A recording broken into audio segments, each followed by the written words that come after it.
Good afternoon, my non-existent viewers.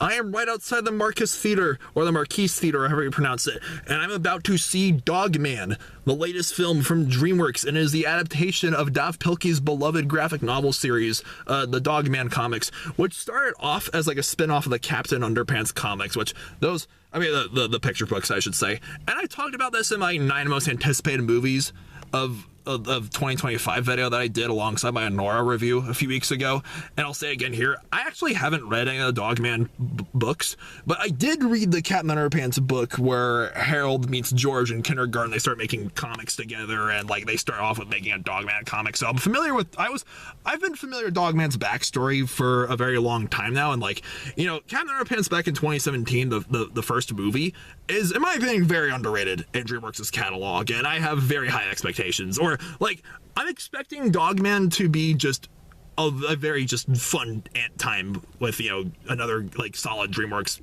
film. So, yeah, without further ado, let's jump to the theater, and let's do this. All right, for those of you who follow me on Instagram, I know, like I said this in my 9 most anticipated movies of the year video that I did, and I'll say again here, I love how Wolfman and Dogman came out in the same, month this year, because, like, they're both about, like, anthropomorphic dog characters, yet tonally speaking, these two films could not be more different, because Dogman is supposed to be like a family-friendly, like adaptation of a Dave Pilkey novel with super cute and wholesome and fun for the whole family, while Wolfman is an R-rated horror film full of like blood and suspense.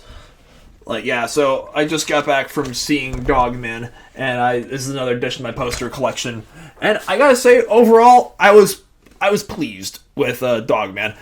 It's not as good as the Captain Underpants movie we got back in 2017, but it was really excellent to just revisit the world of Dave Pilkey once again. That author is one of my biggest inspirations, and he also wrote the script for this movie too. And I love how, like, the Captain Underpants movie, this film does that Peanuts movie-esque flair to it, where, like, it takes the original art style from its source material, but still, like, updates it to be, like, computer animated like most other movies nowadays, and the character designs are insanely cute. From Dogman to Pete Davidson's character, Petey the Cat, and his little clone, like a Cat Kid, I think is his name from the books.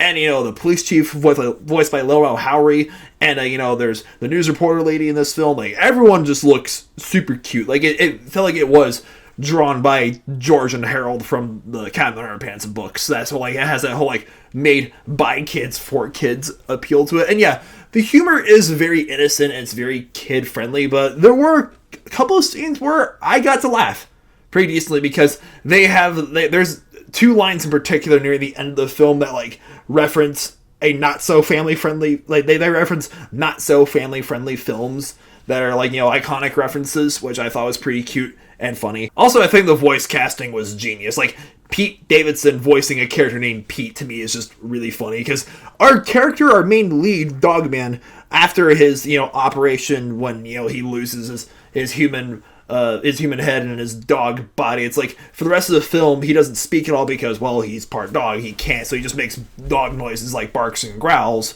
And I think overall the film still, like, he still says it all without actually ever saying anything. And of course, Lil Rel Howery as the police chief, like, I've loved Lil Rel Howery as an actor ever since Get Out back in 2017, and once again, he is quite funny here. And I gotta say, this is something that DreamWorks has been doing very well over the years.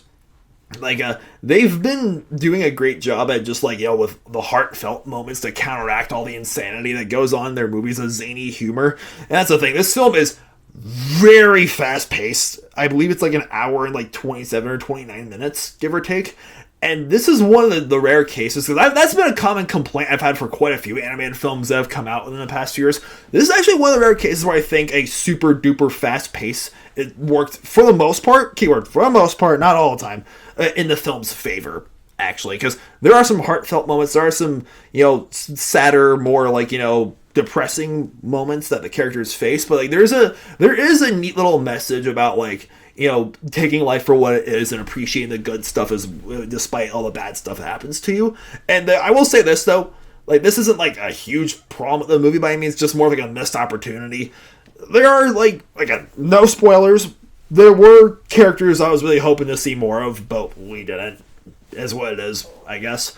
But yeah, all in all, I gotta say, Dogman, I think 2025 is gonna be a pretty promising year for movies. Now that it's like tonight being January 31st, and it's, you know, the last night of January. It's like, this is notoriously the hardest month for movie releases. This is when studios usually just shoot out like garbage films that you end up seeing on like people's top 5 or top 10 worst movies of the year lists. But I gotta say, I think, you know, January this year was not that bad, and I think Dogman's a good example of that. And I gotta say, it earns a 7 out of 9 stars. It's a really likable film. Like I said, happy last night of January, my non-existent viewers. And stay tuned for my February 1st Skizza rambling tomorrow night. And yeah, I think there's some really crazy stuff that's happened so far. There's a lot that I gotta say in that video. So yeah, thank you so much for watching. And if you guys enjoyed this, give it a thumbs up, like button, and subscribe to this channel, please. And have a good night, and stay beastly.